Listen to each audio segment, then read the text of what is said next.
Muy buenas tardes a todos nuestros oyentes. Mi nombre es Gustavo Romero. Estoy aquí con Nicolás Pérez una vez más para tener uno de estos diálogos que solemos tener sobre temas que nos interesan a ambos, temas de filosofía, temas de ciencia, temas de pensamiento crítico. De lo que vamos a hablar hoy es de Arthur Schopenhauer, un filósofo alemán del siglo XIX que a ambos, digamos, creo que nos ha influido significativamente, aunque acaso por razones diferentes. ¿Qué tal, Nico? ¿Cómo andás? Hola, ¿qué tal, Gustavo? ¿Cómo te va? ¿Y cómo les va a todos los que nos están escuchando?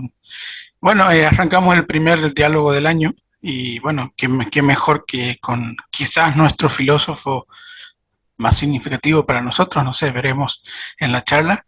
Y bueno, ojalá que sí, que surja una buena charla como siempre y bueno, lo estaremos disfrutando.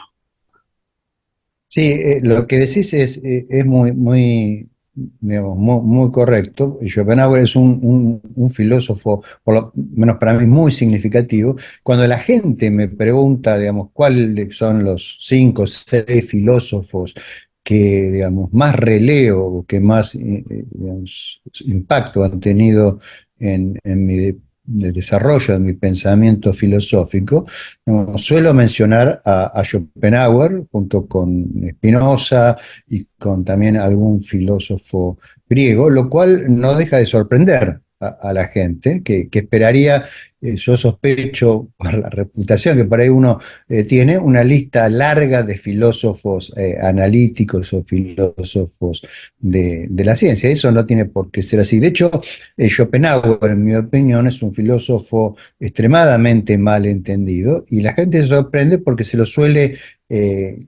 catalogar de un filósofo idealista y de un filósofo irracionalista, lo cual es incompatible con el tipo de filosofía que normalmente yo practico. Entonces la gente se queda perpleja porque dice, ¿y este qué le ve a Schopenhauer como para que sea uno de sus filósofos de cabecera, ¿no? Entonces, bueno, vamos a tratar de explicar un poquito quién fue Schopenhauer, qué es lo que realmente pensaba Schopenhauer, qué es lo que a cada uno de nosotros nos atrae de la filosofía de Schopenhauer, que por supuesto no tiene por qué ser todo, ¿no? Y, y bueno, entonces quizás lo mejor sea empezar ubicándolo en un espacio y en tiempo y charlar un poquito sobre la vida de Arthur Schopenhauer. ¿Te parece, Nico? Así es, y es cierto lo que dices con esto del irracionalismo. Bueno, yo leí en muchos libros que lo colocan allí, ¿no? Entonces, ¿cómo un irracionalista va a ser un filósofo de cabecera de alguien que supuestamente defiende la razón? Pero bueno, ojalá que esta charla lo ayude a despejar esa confusión. Bien, vamos a repasar algunos tópicos de la vida de Schopenhauer. Eh, Él nace el 22 de febrero de 1788 en una ciudad llamada Danzig, que en esa época se llamaba Danzig, que está ubicada en Polonia, ¿no? Y esa ciudad, Danzig, la voy a llamar así porque como lo van a encontrar en la literatura chilena, algo de Schopenhauer, era una ciudad libre en el sentido en que tenía trato y comercio con las demás ciudades y países de la época, aunque estaba atemorizada por los imperios, ¿no? Prusianos y otros rusos y demás. Entonces, en esa ciudad prosperaban los comerciantes y los Schopenhauer eran los máximos comerciantes de esa ciudad. Los padres de Schopenhauer son Heinrich Floris, que era un comerciante, y Johanna Schopenhauer, que era una joven, digamos, de la época de buena cultura y de buena origen, digamos, familiar. Y es interesante hacer notar cómo el padre de Schopenhauer, Floris, Henry Floris, siempre planificó su vida, toda su vida, en función de tener un hijo que lo suceda en los negocios. a tal punto que eligió a Johanna como su madre porque a él le parecía que esa joven de 19 años iba a ser la madre perfecta para un empresario como él, ¿no? Entonces, hasta Johanna fue elegida para que tuviera el hijo. De hecho, Arthur casi nace en Inglaterra porque cuando estaban de viaje con Johanna, Johanna se entera que estaba embarazada, rápidamente Henrik va hacia Inglaterra a que su hijo naciera siendo inglés, porque a él le parecía que siendo inglés iba a tener mucho mejor alcance, digamos, en el tema de los negocios. Pero Johanna le impide este deseo a Henry porque quiere volver a su patria y a su lugar, digamos, natal, y vuelven casi cuando Schopenhauer Arthur iba a nacer. De hecho, el nombre Arthur es un nombre que le pone el padre porque dice que sonaba igual en francés, en alemán y en inglés, y esto favorecía las relaciones de negocios que el futuro hijo iba a tener. O sea, el mismo padre estaba siempre pensando en el futuro de su hijo como un empresario, en alguien dedicado a los negocios. Luego veremos cómo se decepciona, ¿no? Pero bueno, Arthur vuelve digamos, perdón, los padres vuelven y nace Arthur en Danzig. Y ahí en Danzig sucede algo que lo va a cambiar todo, que es que en 1793 eh, llama la Catalina la Grande de Rusia y Guillermo II de Prusia decide repartirse Polonia y la parte de Danzig cae del lado del Imperio Prusiano. Entonces, a partir de ahí ya Danzig no era una ciudad libre y esto no le gustaba nada al padre. Y el padre decide entonces salir de esa ciudad y mudarse a otro lugar porque ya no era una ciudad libre y él no quería estar bajo el yugo del imperio prusiano, ¿no? Entonces, toda la familia se muda de Danzig. No recuerdo a dónde se muda, no sé si me ayudas en esa parte. Hamburgo. A Se Hamburgo, van a Hamburgo. ahí está, en Hamburgo. Claro, se muda a Hamburgo, que está ahí cerca, y en Hamburgo Schopenhauer se queda desde los 5 años hasta los 19 años, ¿no? Ahí en Hamburgo. Sí, la decisión de ir a Hamburgo no es fortuita. También buscó una ciudad portuaria. Hamburgo era una ciudad portuaria y después de Danzig probablemente la más importante para el comercio exterior de esa región. Y no era si bien no era una ciudad libre, era miembro de la Liga Hanseática de ciudades alemanas, digamos, lo cual le daba independencia de Prusia, que era lo que el padre buscaba, ya que era un hombre de ideas liberales y no quería estar, digamos, bajo el dominio prusiano. Ahí viviendo en Hamburgo, ocurre un viaje que es muy importante para Arthur, que es el viaje a Francia, en donde le permite, siempre con la idea del padre de formarlo en los negocios, ¿no? Que le permite, bueno, codearse con las más grandes familias de la época para las transacciones futuras, digamos, comerciales, y además le permite a Arthur aprender el francés de manera clara y de manera, digamos, bien correcta. Y también le permite a Arthur comprarse una flauta de marfil, que es la flauta que va a llevar a Arthur toda su vida y que es el único instrumento que va a tocar y que va a ser una de las fuentes de alegría de su vida. Y esa flauta la consigue ya ahí en el viaje a Francia. Eh, Cuando vuelve del viaje Arthur, entonces se comienza a estudiar en el instituto para formarse como comerciante. Todo esto, por supuesto, Arthur va creciendo y en su interior va notando la idea de que no se ve como comerciante y que no se ve como un hombre de negocios y que la parte intelectual comienza a crecer y comienza a formar parte de su vida cada vez más fuerte. Entonces, en algún momento tiene que enfrentarlo al padre para decirle que no se va a dedicar a lo que el padre quiere que se dedique, ¿no? Es una especie de salir del closet, ¿no? Y decirle al padre, no me voy a dedicar no voy a ser un empresario ni alguien que se dedica a los negocios. Y esto sucede, en un momento lo enfrenta al padre y le dice que, creo que es en 1803, lo enfrenta y le dicen que no se va a dedicar a los negocios, que él no se ve siendo un hombre de negocios. Obviamente el padre se siente totalmente decepcionado, totalmente, es una revelación sorpresiva, Y él decide algo que va a ser un punto nodal en la vida de Schopenhauer, que es proponerle digamos, una elección al joven Arthur. Le dice, mira, no lo pienses más, vamos a hacer una cosa. Te, te doy a optar en lo siguiente. Viajamos 2 años por Europa, de 1803 a 1805, por todas las partes más importantes de Europa. Vamos juntos, conoces todo eso, vienes de allá y te dedicas a ser un hombre de negocios, o no viajas a Europa, te quedas aquí preparándote para entrar a la universidad.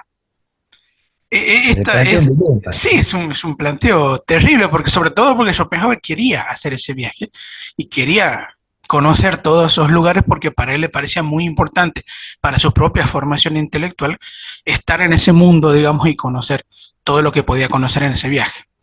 Y aquí es donde se produce una especie de contra todos los pronósticos, ¿no? Porque uno pensaría que Schopenhauer se va a sacrificar por la filosofía y se va a quedar estudiando para entrar a la universidad, y la verdad es que no. Schopenhauer elige ir de viaje con su padre y dedicarse a los negocios, con lo cual, si esto hubiera seguido un ritmo normal, digamos, porque después ocurre algo increíble, un ritmo normal, Schopenhauer se hubiera perdido intelectualmente, digamos, quizá hubiera sido un intelectual más, pero no el filósofo que conocemos. Entonces Schopenhauer va a hacer su viaje, va por Ámsterdam, por París, por Burdeos, o sea, va por las principales ciudades de Europa, allí perfecciona el inglés, y además que ya sabía de francés, y bueno, cuando vuelve tiene que cumplir su promesa. Acuérdense que es 1805, 2 años después, y él se dedica ya a cumplir su promesa con la cabeza gacha, pero sucede un hecho rarísimo, que es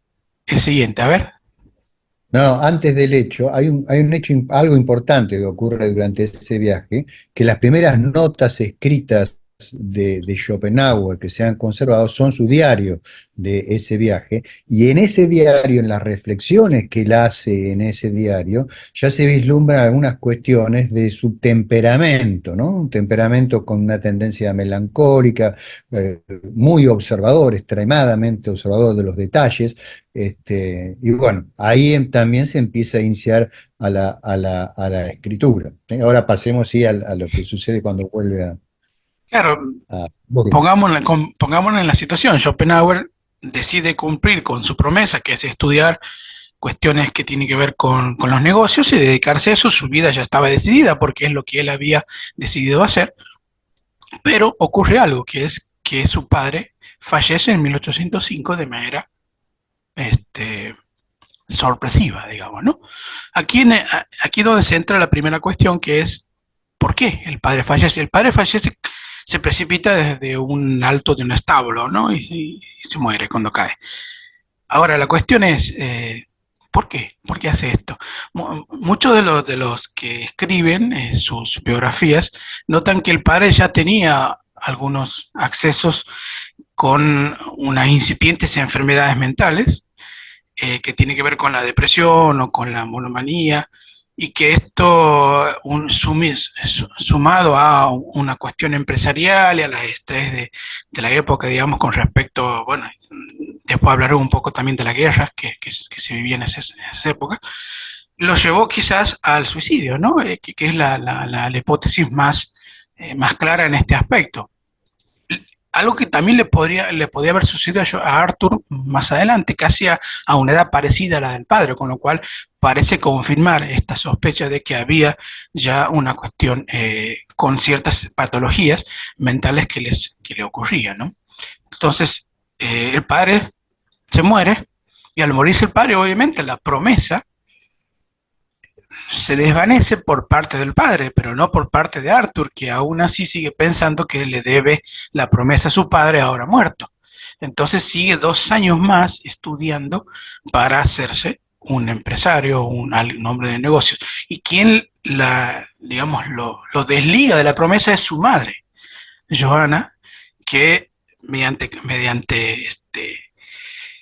recomendaciones y mediante formas de tratar a su hijo, le dice que no necesita mantener la promesa del padre, que le va a dar su herencia y que haga lo que quiera con ella. Otra materia de estudio, ¿no? ¿Por qué Joana hace esto? Bueno, hay muchas cuestiones para ver. Primero, la relación entre Joana y su hijo no era la mejor, era una relación más bien distante, un poco fría, y Joana ya había comenzado a hacer lo que ella siempre quiso hacer, que fue una especie de salonier, ¿no? Una especie de mujer que ponía su casa para que se realicen tertulias, tertulias literarias y otras más, y eso es lo que ella siempre había deseado, porque después de la muerte del padre se traslada con su hija Adele, que Adele es la hermana de Arthur, a Weimar, ¿no? Y en Weimar ahí ya se establece como una tertuliana más, digamos, y ofrece su casa con la renta que le había dejado la muerte de Heinrich, hacer lo que ella siempre quiso. Entonces, de algún modo, desligarlo a Arthur de la promesa era como también de algún modo hacer las paces con Arthur y no tener que estar siempre enfrentándolo, ¿no? Como liberarlo de que haga lo que quisiera y que de ese modo parecía que las vidas iban a mejorar entre ella y su hijo, ¿no? Y por eso es que Joana hace esto. Sí, Sí, aquí habría que aclarar que las personalidades de Arthur y de Joanna eran completamente diferentes. O sea, Joanna tenía una aspiración mundanal, no elige Weimar por casualidad, sino porque ahí precisamente estaba residiendo en esa época Goethe, que era el personaje, digamos, más famoso de todo el mundo germano parlante, ¿no? Y Arthur siempre vio a su madre como una persona extremadamente superficial, mientras que él tiene una enorme admiración por su padre, ¿no? Después, esa diferencia de carácter, como vamos a ver una vez que Arthur termine su tesis doctoral y vaya a instalarse también en Weimar por 2 años, los va a llevar a una colisión catastrófica al hijo y a la madre. Entonces quería enfatizar este punto de la enorme diferencia de personalidades que había entre ambos y el hecho de que Joana probablemente nunca tuvo un matrimonio feliz con eh, Heinrich Floris y Arthur era perfectamente consciente de esto, ¿no? De hecho, él vio muchos de los coqueteos que después tendría su madre ahí en ese salón como una traición a su padre.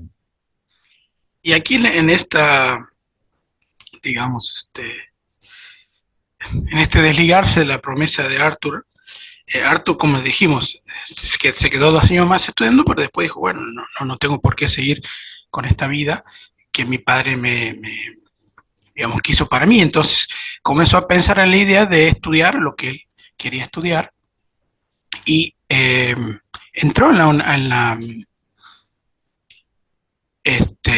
antes de contar eso, aquí tengo algunas anécdotas de la relación entre Arthur y Joanna, porque como decías vos, Joanna hacía sus reuniones, Goethe era quizás el más importante de allí, pero había otros también que asistían, y Arthur entraba y hacía un desastre con las reuniones, porque empezaba a preguntarle a los demás, a indagarlos, a dejarlo mal, a comportarse mal. Entonces, Joanna le escribía cartas a Arthur para que él directamente pasara, digamos, de largo y no entrara en las reuniones. Y aquí tengo algunas cosas que le decía, ¿no? Que me parece interesante de leer. Le dice Johanna a Arthur, este es un librito que es de Arthur Schopenhauer de Sperling, de Walker Sperling, donde Ah, es recoge muy bueno. algunas. Dice, durante los días, le dice Johanna, ¿no? Durante los días que tengan lugar mis reuniones, puedes quedarte a cenar conmigo, con tal de que te abstengas de tus penosas disputas, que se me hacen molestas, así como todas tus quejas sobre este estúpido mundo y la miseria humana, porque todo ello me hace pasar mala noche o tener malos sueños, y a mí me gusta dormir bien. En otra carta le dice, basta Arthur, consigue que todos se te enfrenten sin necesidad y te maltraten por ello. Te sucede como norma general y sin la menor duda. Ya te encuentras entre filisteos o espíritus nobles. Nadie está dispuesto a soportar un comportamiento como el tuyo y debes cambiar o te hundirás. Te hundirás y te pisotearán en el suelo. O sea, esta relación que tenía, ¿no? Es que es interesante porque, claro, como decía vos, ella le importaba el que dirá, le importaba, digamos, tener una vida mundana muy, famosa, digamos, ser alguien famoso. De hecho, fue la más famosa quizás de las tertulianas de Weimar. Y Schopenhauer odiaba todo eso, ¿no? Entonces, ahí estaba el enfrentamiento entre... Era un aguafiestas, diríamos, ¿no? Exactamente. Schopenhauer. Y además había otro aspecto de Johanna, que ella, digamos, aspiraba a ser literata, ¿no? Entonces escribía novelas de viajes que en su época, hoy están totalmente olvidadas y no han sido reeditadas, pero en su época tuvieron bastante éxito, entonces ella no quería que le arruinara su reputación, su hijo, con sus comentarios de infinita amargura, ¿no? Bien, con esto en mente, entonces Schopenhauer empieza a decir, bueno, ¿qué voy a estudiar? Y entra a la Universidad de Gotinga, en la Facultad de Medicina, ¿no? En 1809, a estudiar medicina, aunque medicina en la época no es la misma medicina que ahora. Había mucha influencia de la filosofía, digamos, que estaba muy cerca las letras de las ciencias. Y bueno, ahí en medicina es donde se da cuenta que su vocación va más por el lado de lo especulativo y digamos, de la filosofía que de la medicina. Y ya en 1811 ya decide entrar a la Universidad de Berlín, ¿m? En donde ya comienza a estudiar filosofía propiamente dicha. Y en esta universidad es donde ocurren muchas cosas interesantes que si te tendrás anécdotas para contar sobre su relación con los dos, con sus profesores, ¿no? Porque recordemos que los profesores de Berlín estaba Fichte, Schleiermacher, bueno, y él tenía una gran admiración por Fichte antes de entrar a estudiar, pero luego de tener este contacto con Fichte, empezó a odiarlo y le dedicó las peores diatribas, digamos, tanto como le dedicaba a Hegel, básicamente diciéndole que era un vendehumo, ¿no? Alguien que simplemente hablaba y que no decía nada, digamos, ¿no? Entonces esa Lo relación cual con... Sí, en buena medida es cierto, es ¿no? cierto, claro. Lo mismo le pasó con Schelling, que también lo admiraba mucho y de algún modo se fue desilusionando, ¿no? Pero este, él había recibido una influencia de un profesor en la anterior un instituto que es Schulz, o Gottlob Schulz, que lo introdujo en el estudio de Platón y de Kant, ¿no? Que fueron reconocidos por él sus más grandes influencias junto con una tercera que va a venir después. Entonces él ya tenía como su propio agenda de estudio, que era estudiar a Kant, estudiar a Platón, a los griegos, y él era un gran lector también de Baltasar Gracián, de Shakespeare, de Cervantes, incluso creo que tradujo obras de Baltasar Gracián al alemán, incluso él quería traducir obras de Kant al inglés y nadie no consiguió editores, o sea que también se dedicó a la traducción, ¿no? También era un lector asiduo de Hume, ¿no? Y propuso a su vez traducir obras de Hume al alemán y tampoco consiguió Tampoco editor consiguió eh, para, exactamente. para eso. Sí. Bien, ahí estudiando entonces en Berlín ocurre algo que históricamente es muy importante, que es que ocurre la batalla más importante de la historia antes de las guerras mundiales, que es la batalla de Leipzig, ¿no? La batalla de el ejército de Napoleón contra la secta coalición, que es la que se forma entre Prusia, Reino Unido, España, Portugal, Rusia y algunos otros pueblos del Rin. Y bueno, eso se da en la batalla en Leipzig 1813, ¿no? Que es la batalla que creo que tuvieron más posiblemente unos 600.000 hombres en batalla. Fue una cosa impresionante. Y con este temor del asedio de Napoleón es que Schopenhauer se traslada, ¿no? Se va de Berlín y se va a una ciudad un poco más pequeña que es Rudolstadt. Y ahí en Rudolstadt es que él escribe su tesis doctoral, ¿no? Sobre el cuádruple origen, la cuádruple raíz de el principio de razón suficiente, ¿no? Esa tesis doctoral que luego la envía a la Universidad de Jena y a partir de ahí, digamos, se transforma en doctor en filosofía. Hay una anécdota interesante, que es que cuando le dice a la madre que había terminado su tesis y que el título de su tesis era la cuádruple raíz del principio de razón suficiente, la madre le dice que suena al título de una receta de boticario, ¿no?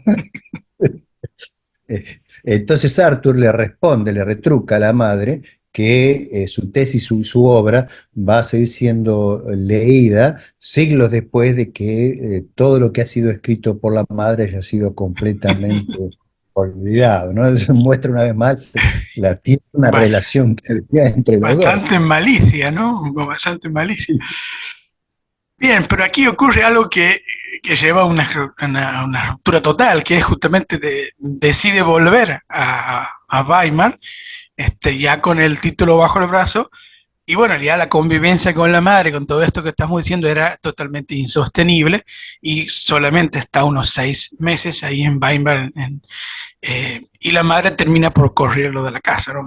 No te aguanto más, qué sé yo, estoy podrido de vos, se va. Pero en ese interín ocurre la tercera pata que menciona Schopenhauer, que es que en 1814 él conoce a un orientalista llamado Friedrich Macher, que le da a conocer la Upanishad, ¿no? Este texto que comenta los Vedas, y Arthur lo lee y bueno, ahí reconoce él su tercera pata de que constituye la base filosófica, ¿no?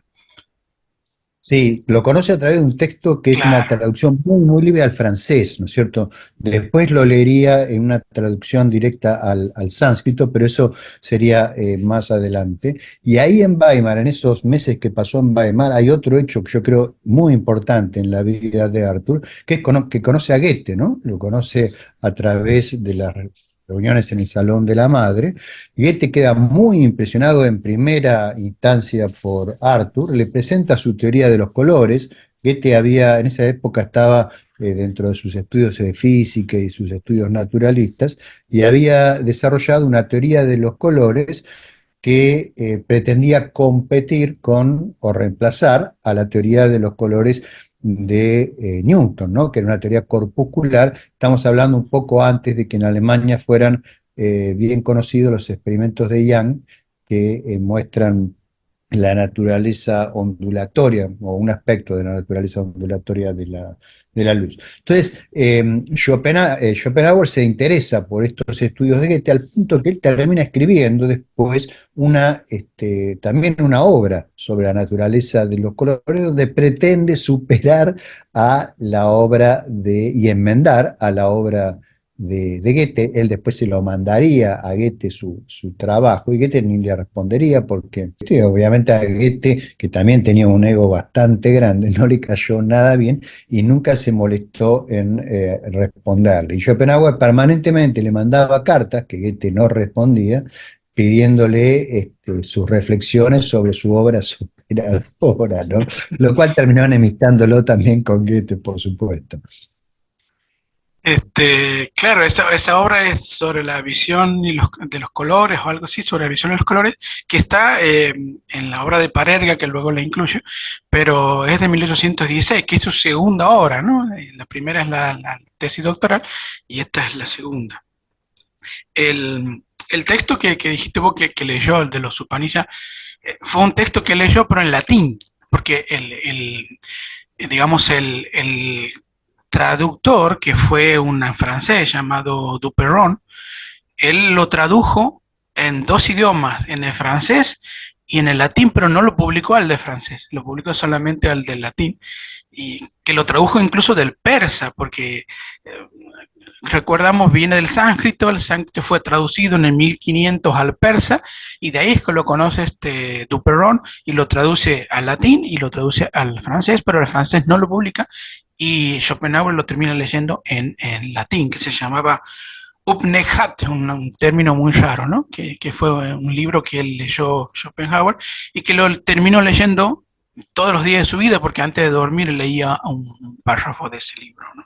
Y ahí De está hecho, la versión esa de ese libro la guardó hasta el final de ah, sus días y la seguía recomendando, incluso en su época de Frankfurt, como una excelente versión de la obra, ¿no? Lo cual, bueno, es un poco dudoso porque era una versión muy, muy libre, como lo señalas.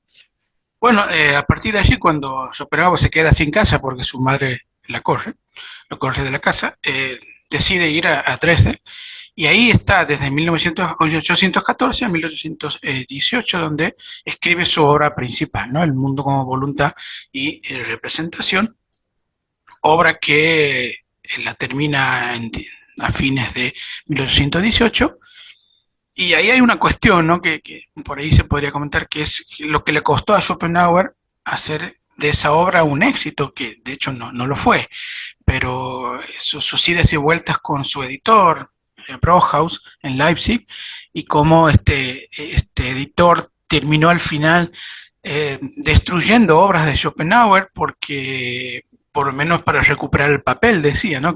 O sea, casi que fundió al editor una vez más, porque las obras encima eran obras muy bien hechas, muy, digamos, de una alta calidad, ¿no? Encima voluminosa, porque tenían cerca de 1000 páginas, entonces era muy difícil de vender. Y el editor casi que se pelea, digamos, a muerte y sus sucesores también, con Schopenhauer, porque al final tuvo que destruir muchas obras para recuperar algo, ¿no? Schopenhauer solamente tuvo éxito al final, pero con esta obra no.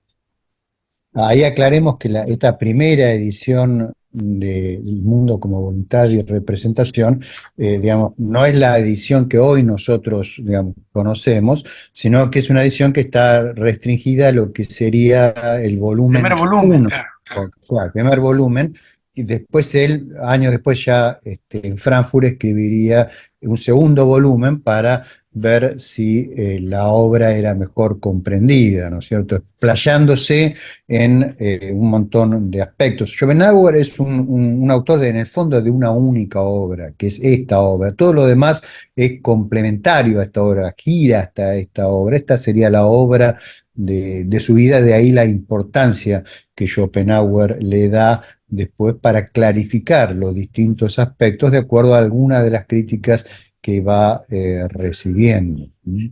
Claro, Ah, y una cosita más, esos libros que quemó el editor, claro, eran libros que no se vendían de de esta misma edición, ¿no? De la primera edición. Creo que quemó como, no quemó, perdón, reutilizó como claro, papel para reutilizado. otras ediciones como unos 500 ejemplares, en lo cual en parte se cumplió una de las profecías de la madre, pero bueno, después con el tiempo, después de 1860, la obra de Schopenhauer sería un bestseller, ¿no?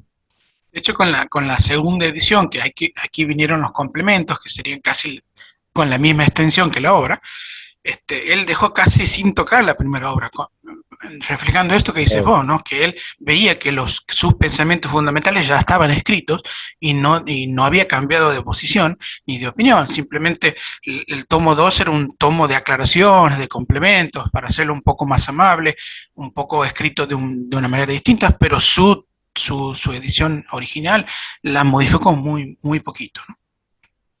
Bien, entonces, ajá, dice algo, No, un par de comentarios ajá, sobre por qué Schopenhauer elige Dresden. Schopenhauer tenía mucho cuidado a la hora de elegir a dónde iba a vivir. A él le importaba, digamos, encontrar un ámbito donde tuviese un cierto retorno cultural, un ámbito relativamente tranquilo, donde hubiese calidad de agua, que en esa época era importante, sobre todo por las pestes que todavía azotaban a Alemania. Y bueno, Dresden en cierta medida satisfacía todos estos requisitos, es una ciudad extremadamente hermosa sobre el río Elba. Él, digamos, siempre le gustaba que hubiese un río por sus caminatas, a él le gustaba caminar a la orilla del río, cosa que después en Frankfurt haría sobre el río Main, ¿no? Y ahí pensar y desarrollar su pensamiento. Y por otro lado, Dresden tenía una oferta cultural muy rica, ¿no es cierto? Tanto la ópera de Dresden, que era mundialmente famosa o reconstruida y sigue siendo una de las más importantes del mundo, a toda la arquitectura de Dresden, que realmente es esplendente, lamentablemente fue completamente destruida durante la Segunda Guerra Mundial. De la casa donde vivió esos 4 años Schopenhauer no quedó nada. Y aún hoy la ciudad, 70 años después de la guerra, se sigue reconstruyendo.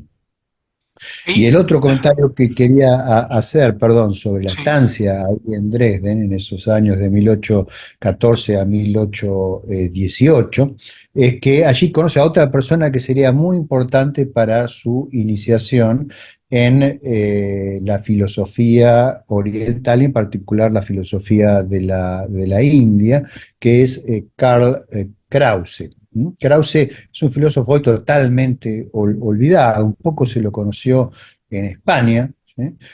Por razones, digamos, bastante de esas vicisitudes de la historia, pero en general es hoy un filósofo totalmente olvidado, pero era un especialista en la filosofía de la India y él sí conocía directamente el sánscrito y hizo traducciones directas del sánscrito para Schopenhauer y en esos 4 años Schopenhauer realmente profundizó mucho más de lo que había hecho antes en la filosofía de la India. Un detalle de color es que para mi sorpresa, en el año 80 y pico, le preguntan a Raúl Alfonsín, aquí en la Argentina, a su filósofo favorito.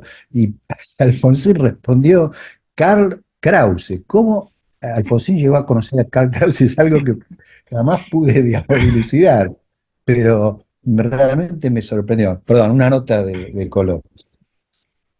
también hay que decir que además en Dresde también se produjo quizás la más grande batalla de Napoleón ahí en esa guerra, ¿no? Con la sexta coalición, que es en la batalla de Dresde, con el ejército bohemio creo que fue, y donde murieron más de 10.000 personas y ahí Dresde todavía estaba un poco, digamos, lamiendo sus heridas cuando Schopenhauer se dirigió allí.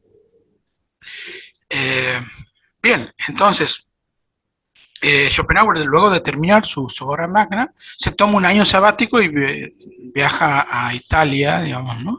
Durante más o menos un año, pero en esa instancia que estaba en Italia, tiene que volver precipitadamente a Danzig porque uno de sus negocios había resultado de manera, digamos, no buena, tenía unas pérdidas y tuvo que ir a arreglar esos negocios. Ahora, lo hizo bien, arregló el negocio, lo compuso y siguió digamos, su vida, con lo cual todo lo que había estudiado le sirvió de algún modo para no perder la fortuna que luego le iba a disfrutar. Entonces el padre de algún modo tenía razón en hacerlo estudiar.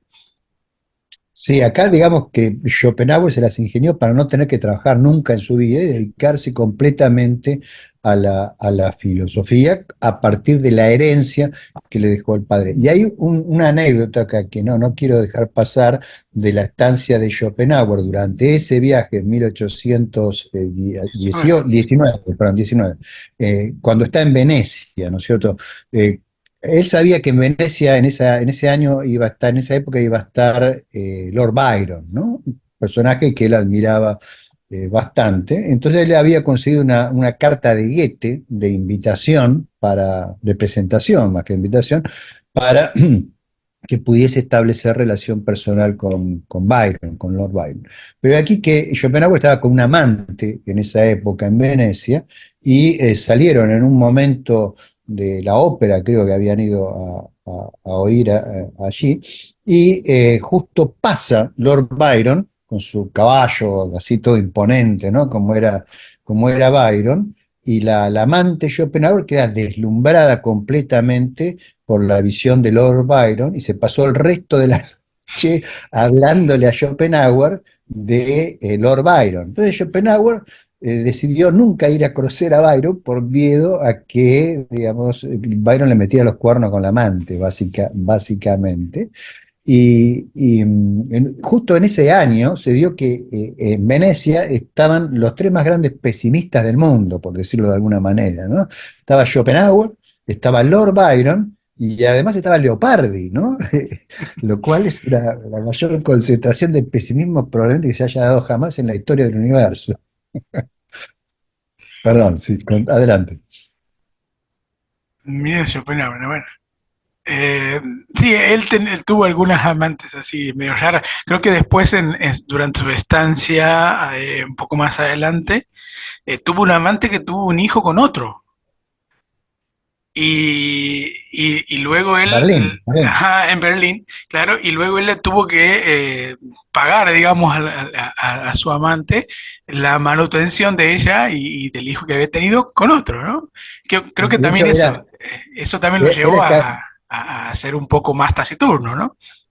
la Carolina Richter era Ah, la amante, fue 10 años su amante, ¿no? Después, cuando volvamos a la etapa de Berlín, podemos mencionarla. Y de hecho, antes, en Dresden, Schopenhauer había tenido una hija con el ama de llaves, digamos, del lugar donde se hospedaba, y esa hija murió, digamos, a poco de nacer. De hecho, Schopenhauer tuvo dos hijas, ¿no?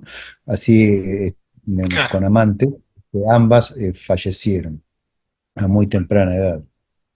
Luego de ese viaje en 1822, Schopenhauer tuvo uno de los primeros accesos, digamos, de enfermedades que lo mantuvieron, creo que era en Múnich, durante mucho tiempo enfermo, ¿no?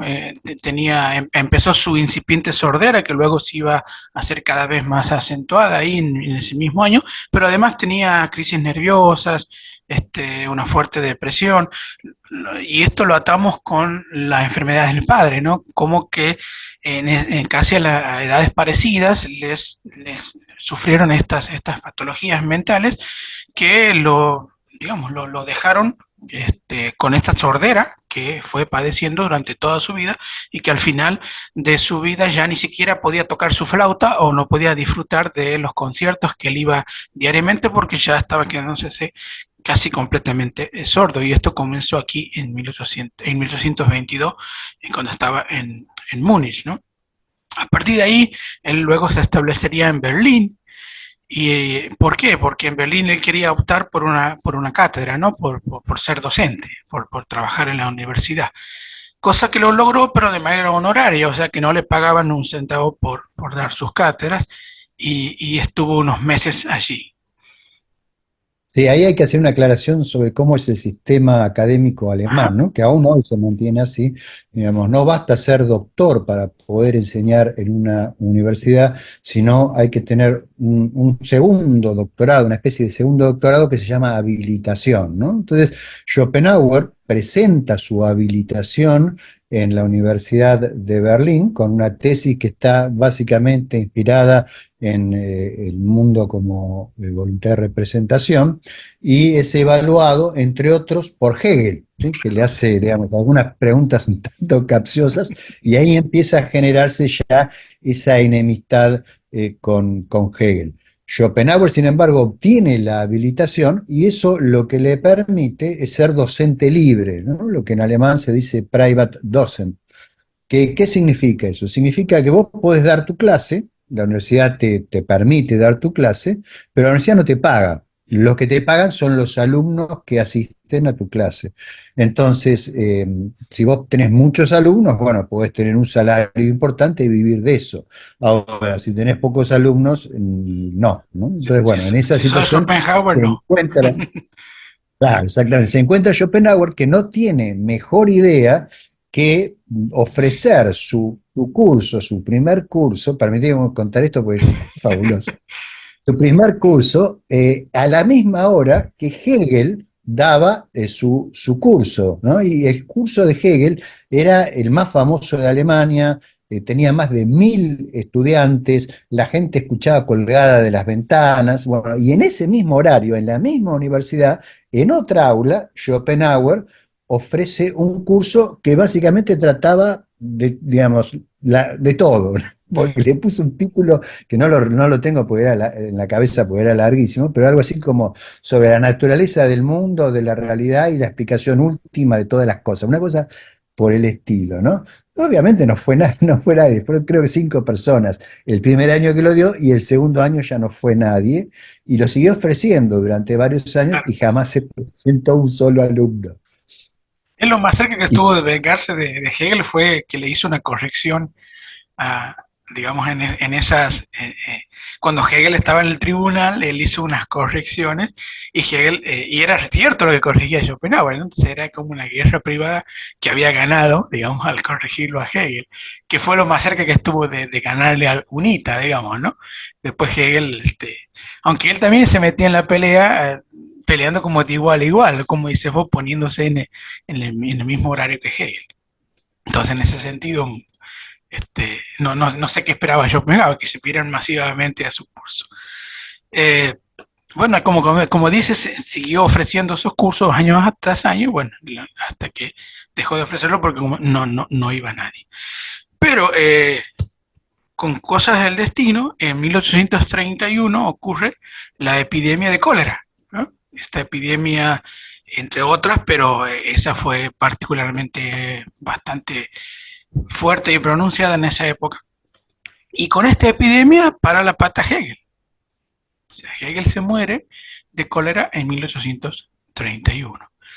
Ahora, Schopenhauer, viendo que esto era serio, dice, bueno, ya no me puedo quedar más aquí en Berlín, y ahora sí se muda hacia su estadía definitiva, que es en Frankfurt, ¿no? Frankfurt del Meno, luego de la epidemia esta de cólera. Y aquí en Frankfurt es donde creo que se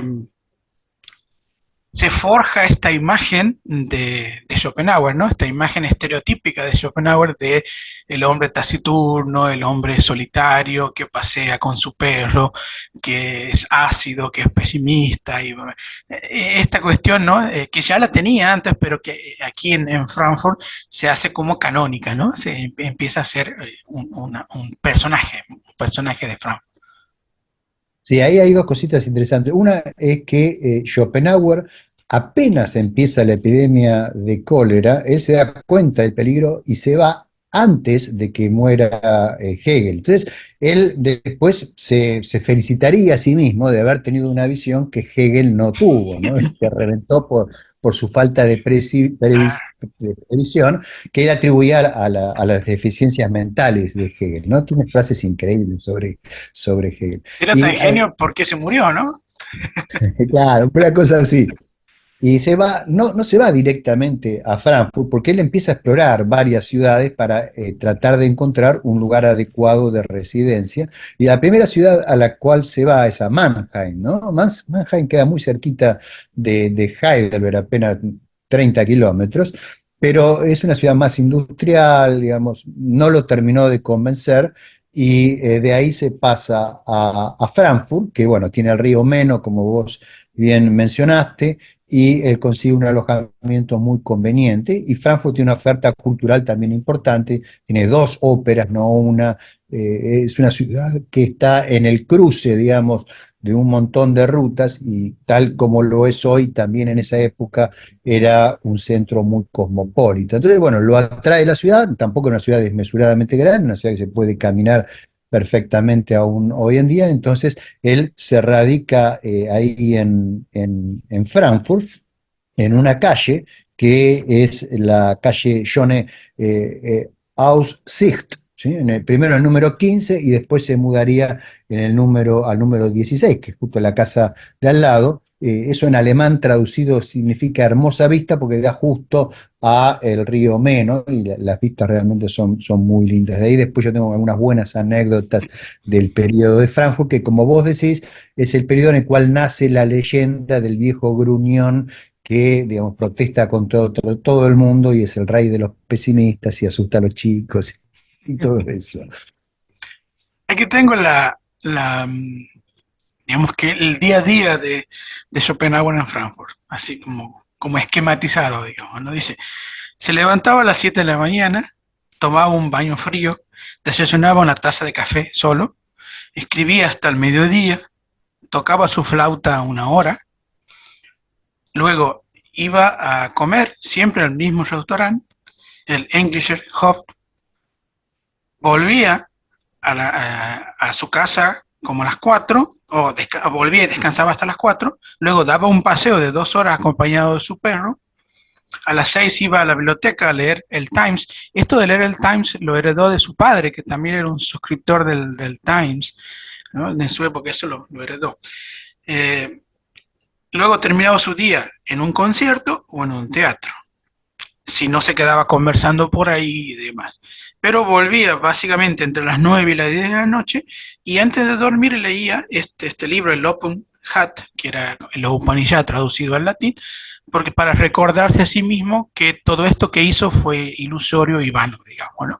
Y así se iba a dormir tranquilo todas las noches. Ese era el itinerario. Y bueno, es que la gente lo empezaba a reconocer como un personaje hasta que un, este, un periodista le llamó el Buda de Frankfurt, ¿no? Haciendo así alusión a su filosofía y a su forma de vivir.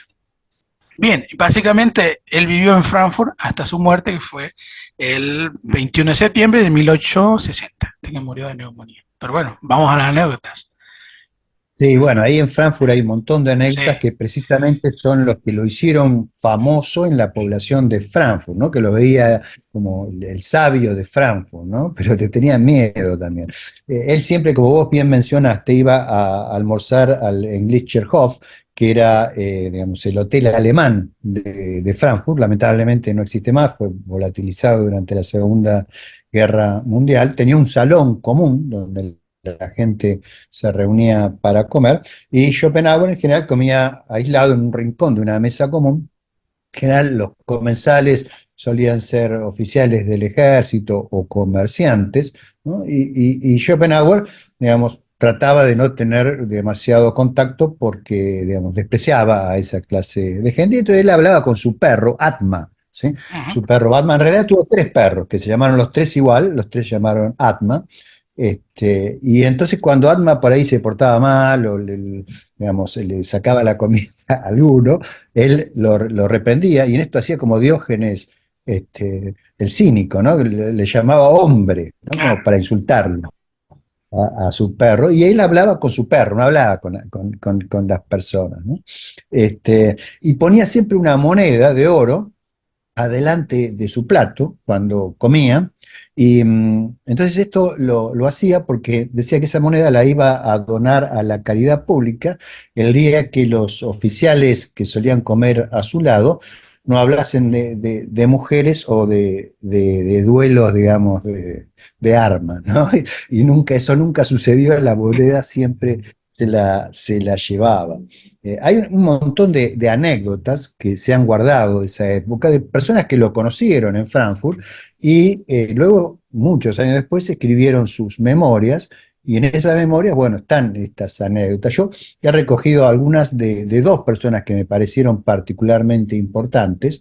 Una, un músico que lo solía ir a visitar, que se llamaba Robert von Hornstein, y la otra de Lucía Franz, que era la hija del casero de Schopenhauer, ¿sí?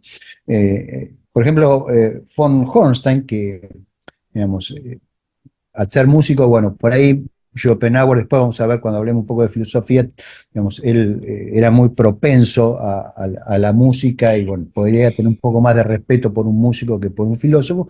Lo acogió después de varios intentos fallidos de von Hornstein en su casa, y lo recibía, digamos, en forma más o menos periódica, y tomaba nota de las cosas que le contaba Schopenhauer, ¿no? Él le contó que, por ejemplo, Schopenhauer admiraba mucho a Rossini, ¿sí? Eso que vos contaste, que él Claro, tocaba la la flauta. flauta tocaba Él, algo de Rossini, claro. claro, él se había hecho, digamos, adaptar todas las obras de Rossini a flauta. Exactamente, Y sí. cada día del año tocaba una obra distinta, de tal manera que a lo largo del año tocaba toda la obra entera de Rossini, ¿no? Una gran admiración por Rossini. Cuando se presentaba alguna obra de Rossini en Frankfurt, él siempre iba. Y una vez el mesero del Englischer Hof le dice a Schopenhauer: señor Schopenhauer, no, perdón, Herr Professor Schopenhauer, ¿no? Porque los alemanes en eso son muy... el que está sentado ahí en esa mesa es Rossini, que justo había venido, digamos, estaba de tránsito, digamos, en Frankfurt. Entonces, lo que le dice Schopenhauer es: ese gordo asqueroso, dice, no puede ser jamás Rossini, así que no me moleste. Y siguió comiendo, mirando el plato, ¿viste?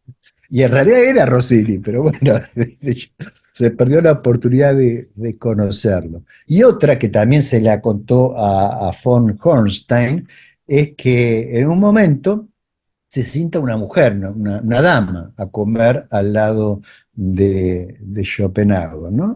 Y bueno, la dama come, Schopenhauer no hablaba, y cuando la dama se retira, viene el mesero también, que lo conocía ya a Schopenhauer, y le dice, Herr Professor, doctor Schopenhauer, ¿sabe quién es la persona que estaba al lado suyo? Schopenhauer dice, no sé quién era. Y le dice, esa es la viuda de Byron. ¿Sí? Entonces Schopenhauer le dice, pero hombre, ¿cómo no me avisó? Si usted me lo hubiera dicho,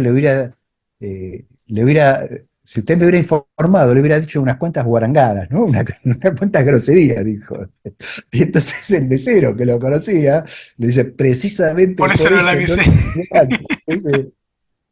Bueno, Qué se va. peleaba con todo el mundo, obviamente, ahí en la cena, ¿no? Porque solía hacer comentarios en voz alta al perro, pero refiriéndose a un Claro. tercero que terminaba en unas bataholas increíbles. Y todo eso le fue ganando, bueno, una reputación, ¿no? Ahí en Frankfurt a Schopenhauer. Además, odiaba a las personas que tienen barba. Entonces, cuando había alguien con barba, siempre hacía comentarios agresivos. Esto probablemente es porque, digamos, él digamos, tenía un enorme rechazo por la revuelta de 1848.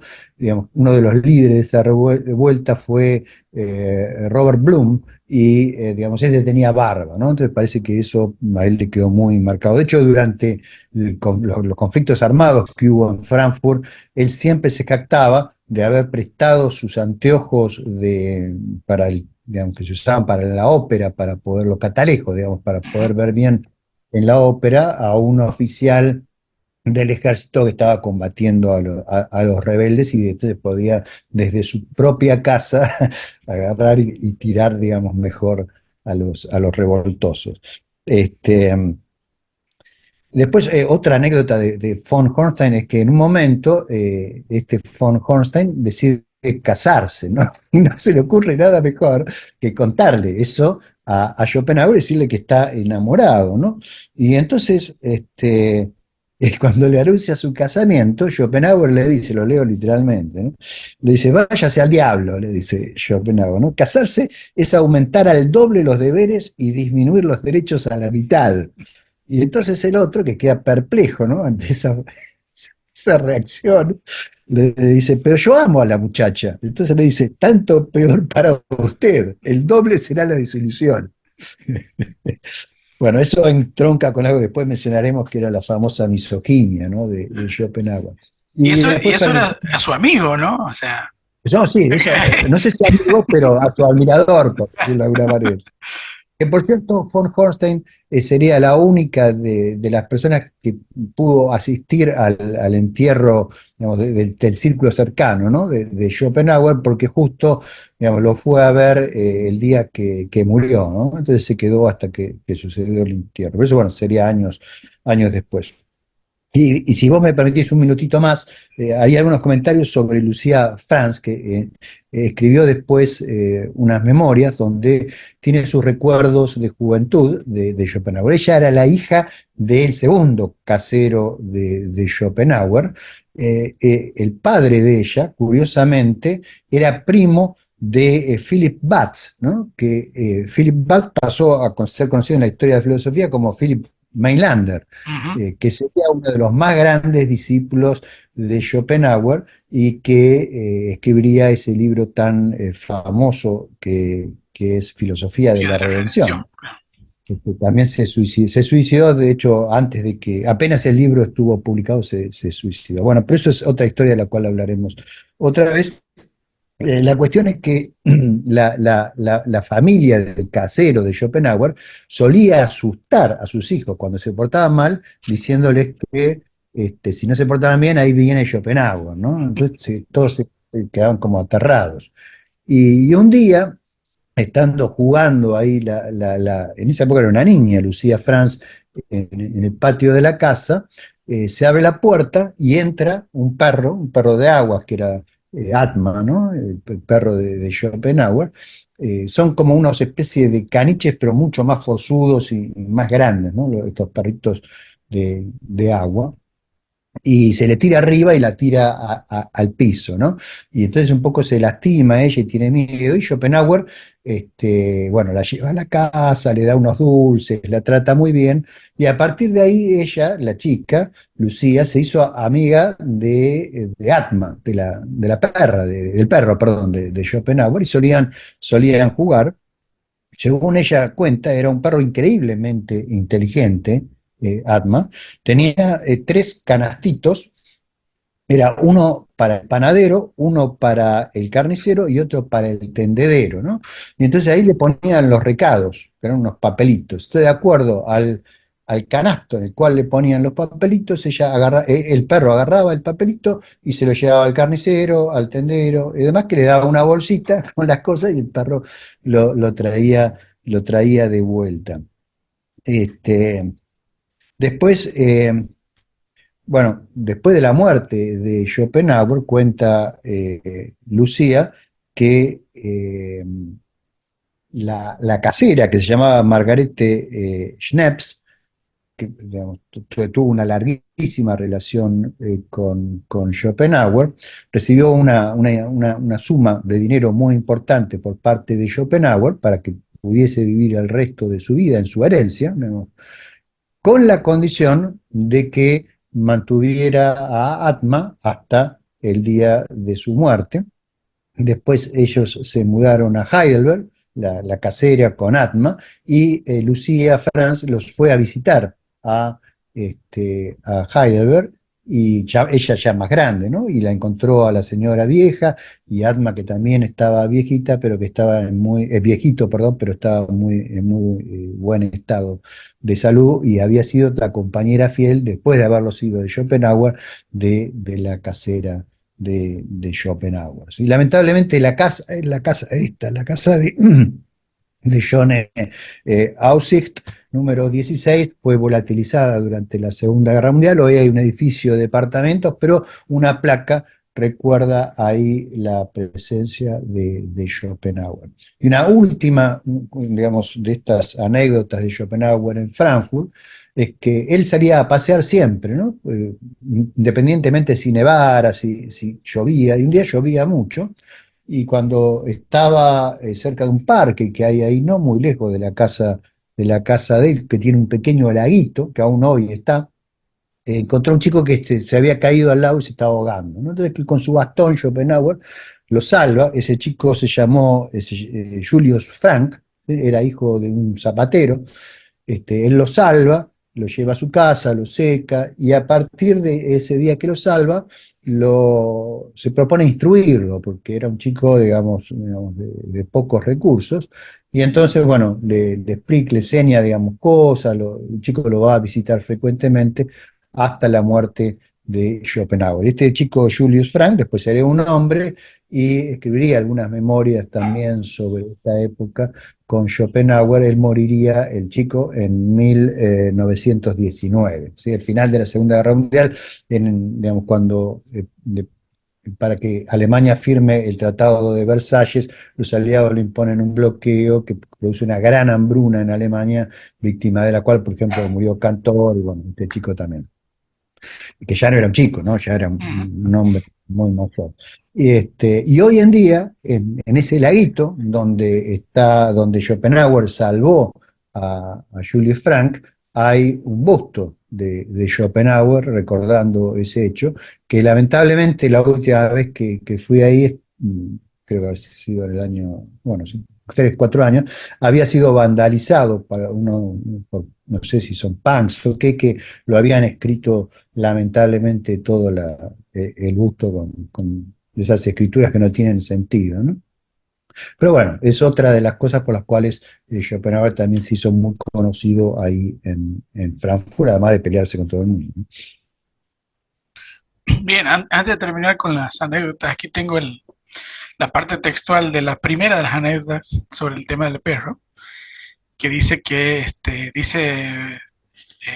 Sperling, dice, a mediodía y por la noche Schopenhauer come en el Hotel Englischer Hof. Permanentemente le acompaña un caniche al cual califica en público provocativamente de persona. Para él, el perro representa la inteligencia sin doblez humana. Su comportamiento se le antoja transparente como un cristal. Bien resultaría creíble la siguiente anécdota, muy conocida en la época de Schopenhauer, que vivía en Frankfurt. En cierta ocasión se acercó un viajero a nuestra mesa y narró un acontecimiento encantador referido a un perro.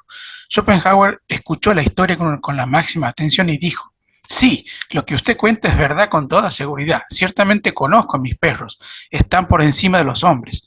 Tengo un caniche y cuando hace algo feo, entonces le digo: va, tú no eres un perro, no eres más que un hombre. Un hombre, solo un hombre. Ya puedes avergonzarte. Entonces, humillado, se agacha en su rincón. Se hizo el silencio por parte de todos y Schopenhauer lanzó una temible carcajada. Entonces yo le dije en voz alta: señor, doctor, a alguien así, que cuando quiere insultar a su perro le llama hombre, a alguien así digo yo que si quisiéramos honrarle tendríamos que decirle: tú eres un perro. Y Schopenhauer dijo que sí, que no tenía nada que objetar. Como Diógenes el perro, ¿viste? Que Claro, tremendo. Bien, para cerrar la vida, me gustaría mencionar sus obras. Ya claro. mencionamos la cuádruple raíz del principio de razón suficiente, su primera obra. La segunda obra fue sobre la visión y los colores, 1816. Luego vino el mundo con voluntad de representación, la primera edición. En el 1836 se hace la segunda, perdón, se escribe sobre la voluntad de la naturaleza. Sí, el libro de Schopenhauer sobre la voluntad lo escribió para un concurso que había hecho la Academia Noruega de Ciencias, si me acuerdo bien, y ganó el primer premio, y después al otro año se presentó a otro concurso, esta vez de la Academia Sueca de Ciencias, que era sobre el origen de la moral, básicamente, y ahí no ganó, pero él ya daba por supuesto que había ganado, ¿no? Entonces, por ejemplo, le mandaba instrucciones a la Academia de Ciencias de a dónde tenía que mandarle el premio, el dinero del concurso, cosas por el estilo. Y cuando le informaron de que no había ganado, bueno, él quedó enormemente desilusionado y decidió unir los dos ensayos en un único volumen, que sería publicado un poco después, que se llama Los dos grandes problemas La ética. de la ética. Claro, ahí te hago Así. una corrección. La que él mandó a la Sociedad Real de Noruega primero y luego la de la Dinamarca fue sobre la libertad de la voluntad. La Sobre la libertad libertad, de la voluntad. sobre la libertad de Correcto, la correcto. voluntad fue a Noruega. Esa ganó y luego mandó Esa, una a Dinamarca que no ganó, y él se enojó mucho, ahí le hizo todo un prólogo diciendo que incluso le insultaba a Hegel y todo. Bueno, ahí en ese segundo que no ganó es el fundamento de la moral. Y de esos dos hizo un libro que se llama Los problemas fundamentales de la ética en 1841. El libro anterior que te mencionaba era sobre la voluntad de la naturaleza, que es correcto, correcto. sobre, claro, la voluntad que actúa en la biología y en las otras eh, digamos, zonas de la ciencia fuera del ser humano. Bien, entonces, en 1841, los dos problemas fundamentales de la ética.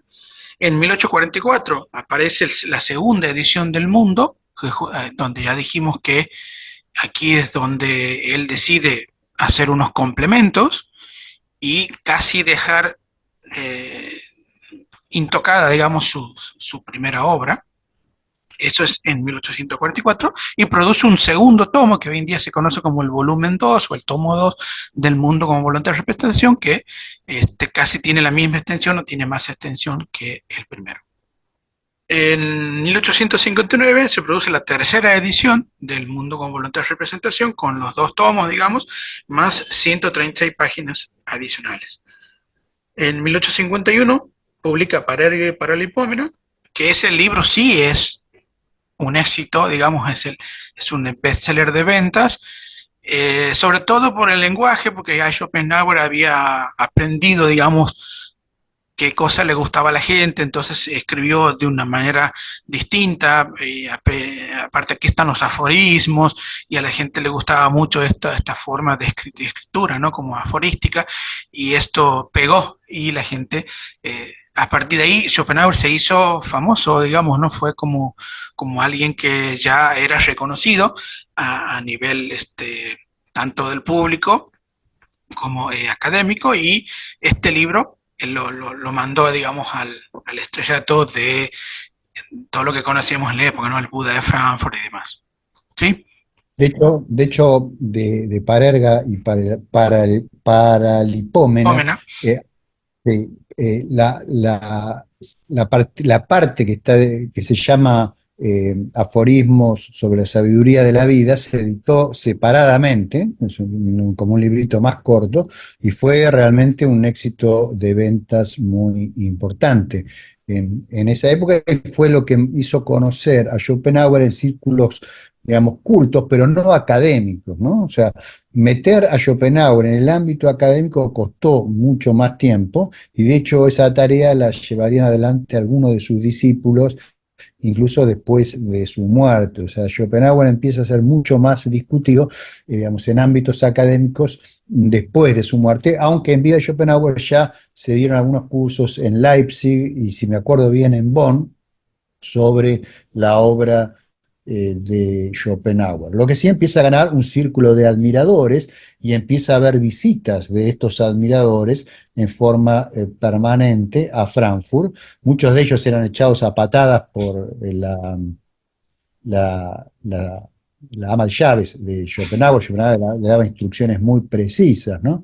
Y a otros los echaba él mismo a bastonazos, pero por ahí a alguno le caía bien y entonces lo recibía. En particular, esto solía suceder con los músicos o con personas que hablasen en inglés, porque él aprovechaba para charlar en inglés o también en francés.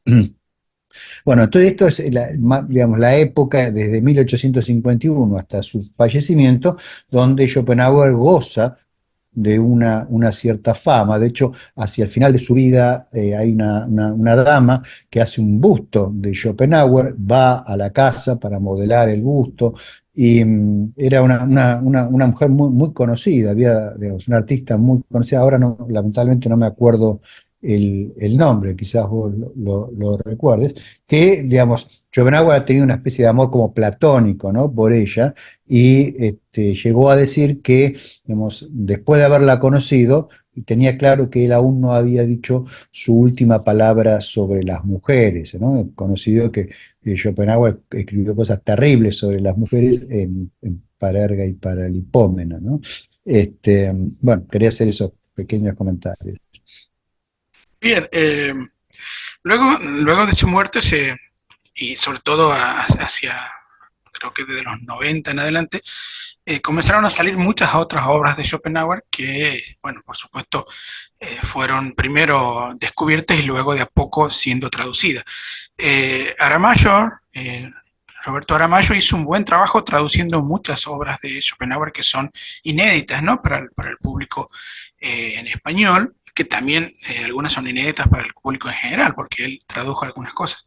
Por ejemplo, este Ah, que perdón, es, aclaremos que son obras que no fueron hechas para ser publicadas claro, por Schopenhauer, sino eran notas para él, ¿no? O sea, él, digamos, durante toda su vida fue tomando notas sobre, digamos, cómo manejarse, digamos, cómo enfrentar situaciones, poniendo pensamientos, algunos de los cuales después fueron a parar a Parerga, ¿sí? Pero, digamos, esto fue escrito para él, no con la idea de que se publicase alguna vez.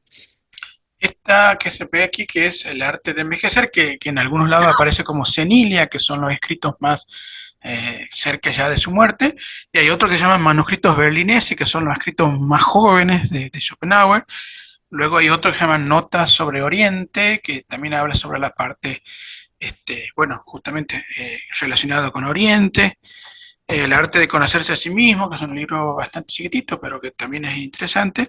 Y hay un que lo tengo por allá así, alejado, que es uno que se llama, creo que Discurso de Metafísica o algo así, que son clases que Schopenhauer preparaba para sus alumnos, como decíamos, no para publicarla, pero sí que las escribía y las preparaba porque les hacía más fácil digamos, su aprendizaje, y esas clases han sido publicadas como ese texto de discursos de metafísica, que son básicamente lo mismo, el mundo como voluntad de representación, pero con un tono más didáctico, digamos, como un Schopenhauer profesor, digamos, ¿no? Y hay otros más que todavía no se han traducido o que todavía no han salido a la mente, pero que posteriormente van a salir. O sea que Sí, tenemos, Volpi ha publicado varios más. Está, por ejemplo, El arte de insultar, está El sí, arte de tener razón. Le han puesto nombres de ese tipo, pero en realidad salen todos de las notas de Schopenhauer. Entonces hacen como una selección y le ponen un título y lo van sacando. En Frankfurt todavía está, digamos, el archivo Schopenhauer, que está en la Universidad de Frankfurt, que lamentablemente no se ha hecho un museo. Ahí se conservan no solo los manuscritos originales de Schopenhauer, sino la biblioteca de Schopenhauer, el mobiliario original, digamos, que tenía Schopenhauer en la casa donde vivió en Frankfurt, y algunas otras cosas que lograron sobrevivir a la Segunda Guerra Mundial. Y como vos decís, digamos, la totalidad de los escritos aún no ha sido, digamos, curada y publicada. O sea, todavía quedan cosas de Schopenhauer para ser publicadas. Es posible asistir al archivo, digamos, pero hay que ir en un momento muy, yo nunca, hasta ahora nunca lo logré. Un día a la semana te dejan en un cierto horario, digamos, y vos tenés que hacer todo un trámite para poder asistir, pero bueno, en principio se puede visitar la biblioteca de Schopenhauer y digamos, este pequeño archivo que está ahí en la Universidad de Frankfurt. ¿Sí? bien, bueno, vamos a ir cerrando, terminando esta primera parte, digamos, de Schopenhauer, que va a estar centrada en la vida de Schopenhauer, y haríamos una segunda parte centrada en la obra filosófica de Schopenhauer. Antes de, digamos, de terminar, gustaría recomendar algunos libros para, ya sea tanto biografía o digamos, memorias que se pueden hablar sobre Schopenhauer. Recuerdo el de Safransky y Los años salvajes de la filosofía, que está traducido, que es un libro interesante para leerlo porque no solamente habla sobre la vida de Schopenhauer, sino sobre el panorama cultural que rodeaba a la vida, y sobre algunos avances de las guerras de Napoleón y la sexta eh, alianza o coalición, que también van a pintar el panorama, además de hacer algunas pinturas sobre su vida. Los libros de Aramayo, cualquier libro de Aramayo, por ejemplo, este de Schopenhauer, El pesimismo, La lucidez del pesimismo, también es bueno, o el que estuve leyendo, el de Sperling, Arthur Schopenhauer, que también es un gran libro que cuenta muchas anécdotas. ¿Quieres agregar alguno más?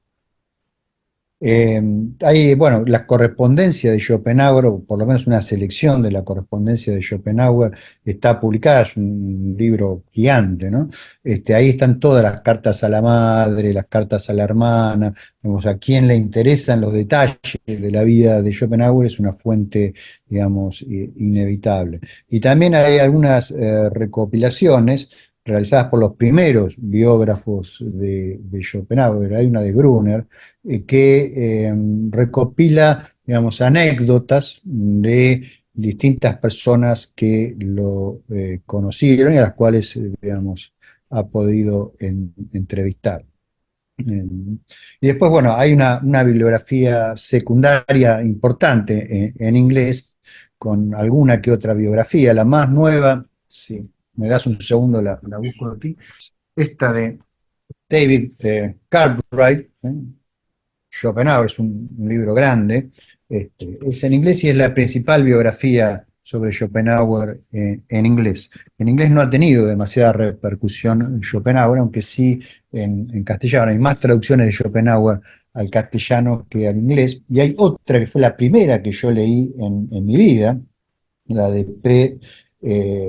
Gardinier, que es esta, ¿sí? El breviario del Fondo de Cultura Económica, que tiene un buen resumen de la filosofía de Schopenhauer, y muy curiosamente tiene un prólogo de Arthur Ayer, ¿sí? Que es un filósofo analítico inglés, ¿sí? Arthur J. Ayer. ¿Sí? que, bueno, dice que precisamente la obra de Schopenhauer sigue siendo desconocida en el mundo anglosajón y este, como fue uno de los primeros libros en tratar la filosofía de Schopenhauer seriamente en ese contexto. Quizás antes de terminar convendría comentar algunas cosas. Schopenhauer no, fue muy admirado por algunos músicos, más allá del que yo mencioné, von Hornstein, por ejemplo, Wagner fue un gran admirador de Schopenhauer. De hecho, lo fue a visitar. Schopenhauer pensaba que la música de Wagner era espantosa, ¿sí? Y se lo dijo en la cara.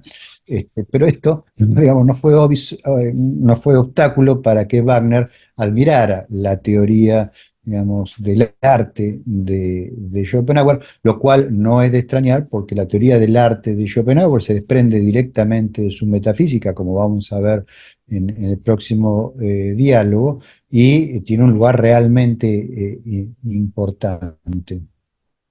Después, digamos, también Nietzsche fue fuertemente influido por Schopenhauer en sus años juveniles, ¿no? Y después él, digamos, se transformó en una especie de anti-Schopenhauer, ¿no?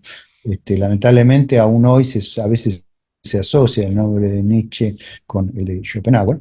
Y sus discípulos, por ejemplo, Edward von Hartmann o Philip Meinlander, Julius, ¿cómo es el nombre de este hombre? Julius Barthes o algo así.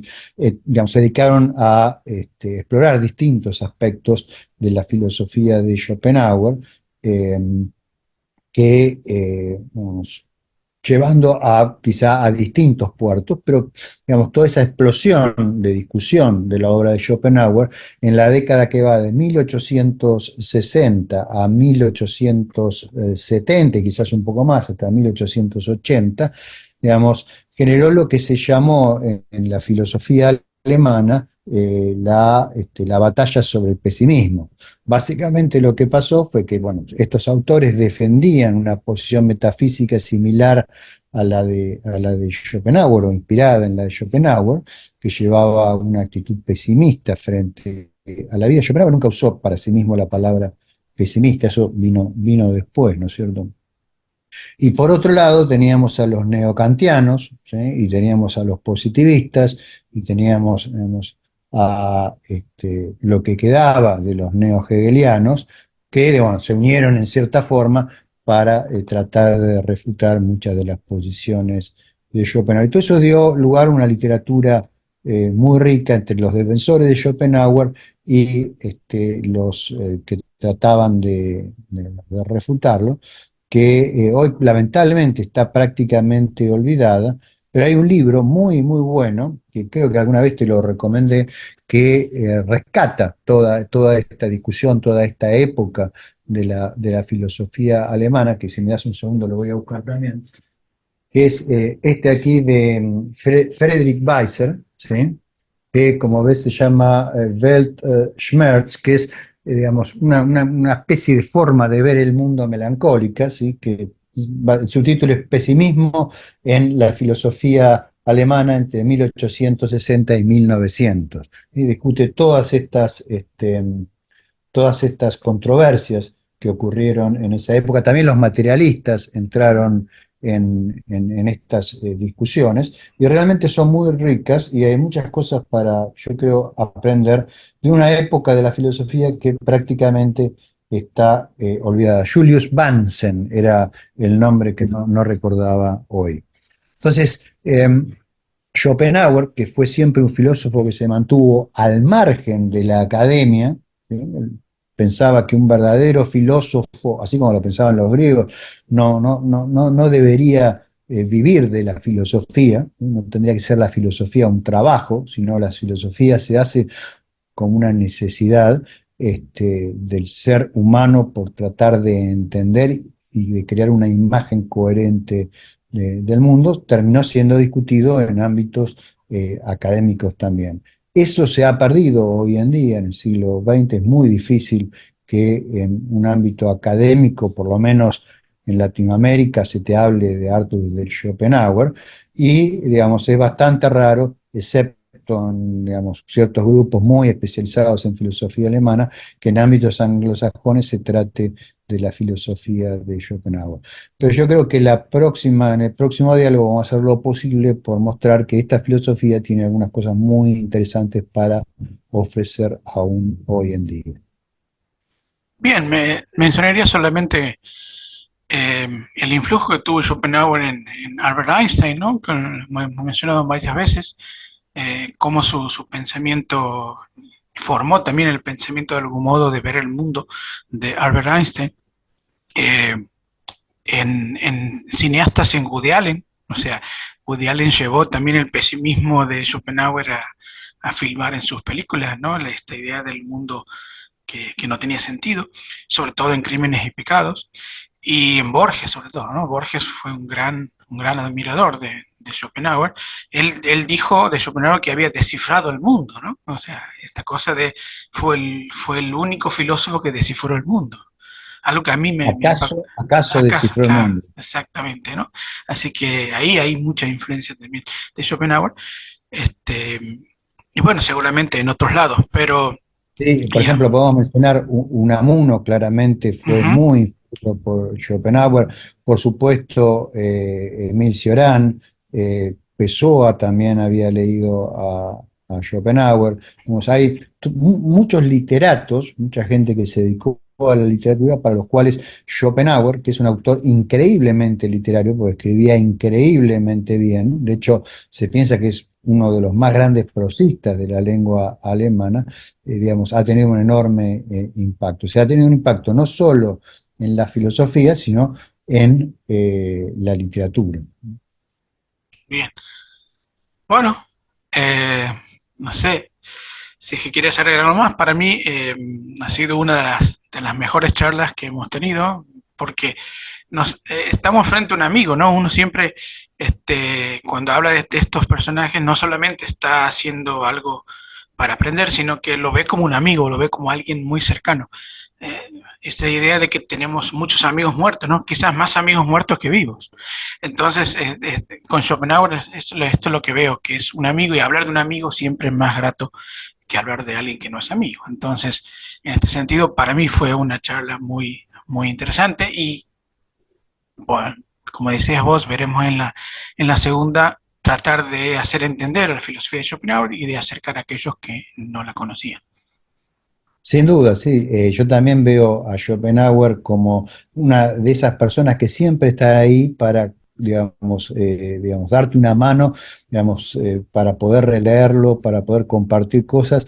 Y uno se identifica, digamos, cuando encuentra pensamientos que uno mismo ha tenido repetidos en forma mucho más clara, por una mente más lúcida que la de uno. Y eso me ha pasado frecuentemente con Schopenhauer. Yo accedí a Schopenhauer de muy, muy chiquito, de muy joven, y gracias a Borges, como vos lo mencionaste, pero eso vamos a charlar nuestra experiencia personal sobre Schopenhauer al final del próximo diálogo, si te parece, y ahora lo que nos queda es despedirnos de los oyentes, si es que acaso tenemos alguno, ¿no? Es que alguno se quedó y no se fue. Si no, lo insultamos igual. Si se van, lo insultamos igual como Schopenhauer. Bueno, Gustavo, un gusto. Nos veremos en la próxima. Chao, Nico, nos vemos.